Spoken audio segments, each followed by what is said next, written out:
thrilling to, I stood up here and tried counting, but I lost track of everyone because the room is so full. But we're, I think, going close to between 200 and 300 people in this room. So give yourselves a hand for coming out, because as I think Adam and Ann would agree with me, you are as important in this room now as the two people that just spoke. We together are going to form a collective force to go up against the brutal force of the Israeli government and their military policy that's exhibiting their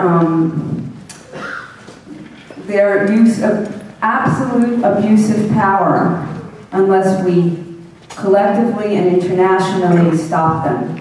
And we have some governments now that are standing up, but it will be, as Adam said, civil society that is going to move this in a different direction. And we have our work cut out, but I believe if we don't lose the momentum, and I think the most important thing is not just to show up because there seems to be an emergency or a crisis in the media, or this is a horrible thing that we just witnessed, but 9 people were killed, over 1,400 people were killed in Gaza. People are dying in Palestine every day, and we don't always get they don't always get the media attention that this crisis did bring to the public, but we cannot forget it. We cannot let a week go by and have the short attention span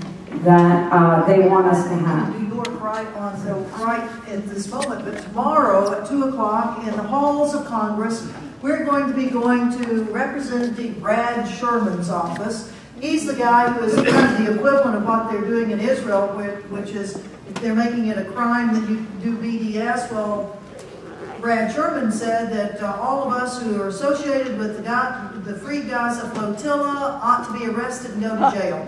So all of us that have been a part of that are going to show up in his office and just say, arrest us.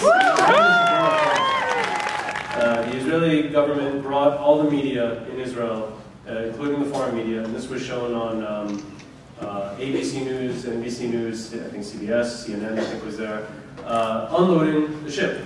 And what they showed was wheelchairs and crutches and cement and paper and all that stuff.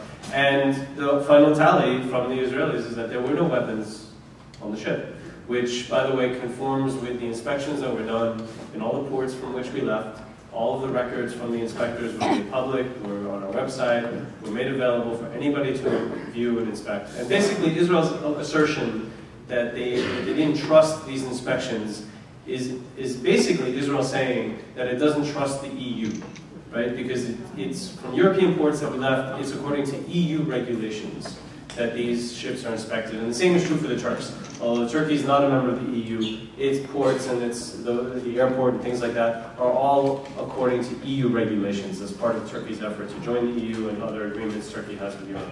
So when they talk about, Israel talks about having a neutral third party or having another mechanism to inspect the ships, we already have that.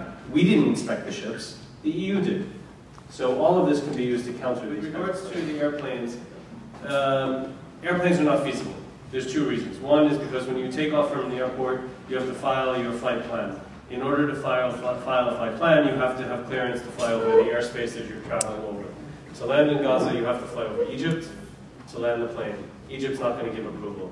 Secondly, you can't, if you say that Gaza is your destination, no airport you take off from is going to let you take off. So airplanes are not an option. But there's another air, and then, well, the runway, yeah, the runway's damaged. It potentially could be fixed. But there is another air option. I'm not going to divulge what that is right now, but keep your eyes open. We're looking at it. I've had actually serious conversations with companies who have these airships. But okay, now why kill or why use this kind of violence? And it's all speculation. We do know that beforehand, Israeli officials, defense minister, foreign minister, Deputy Foreign Minister, Deputy Defense Minister, all said that they would use any force necessary and stop the ships at any cost. So we do think that there was premeditation to use violence against the ships. Secondly, we think that because our missions were growing and getting bigger, that there was at least the possibility that they had the incentive to try to make people think twice about doing this again. And just stopping the ships wasn't doing that. So perhaps that was some of the logic behind it. Or perhaps there is no logic behind it. This is a right-wing extreme government, and like any right-wing extreme government, anywhere in the world, anytime in history, they only know how to use the language of force. And that's what we saw. So I think, a combination of these reasons, or any one of them might be, but again, we can't answer that question. The Israelis need to be held accountable to this question. In terms of the timeline of the killings, well, we're still compiling the eyewitness testimony to try to construct a good timeline, so I don't want to speculate too much. But what we do know is that the soldiers were firing live ammunition from the helicopter.